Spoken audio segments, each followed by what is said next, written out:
ಇಲ್ಲಿರೋ ಸೌಭಾಗ್ಯ ಎಲ್ಲೂ ಇಲ್ಲ, ಈಶ್ವರಿ ತಾಯಿ ಇರೋ ಊರೇ ಇದು.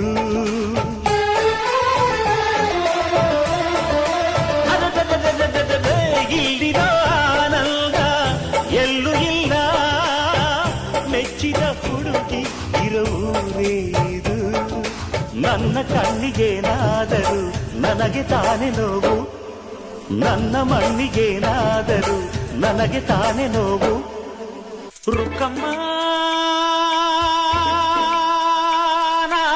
ನೂರು ಮೂರು ನೋಡಿ ಬಂದೆ ರುಕ್ಕಮ್ಮ, ನೂರರಲ್ಲೂ ನಮ್ಮ ಊರೇ ಊರಮ್ಮ.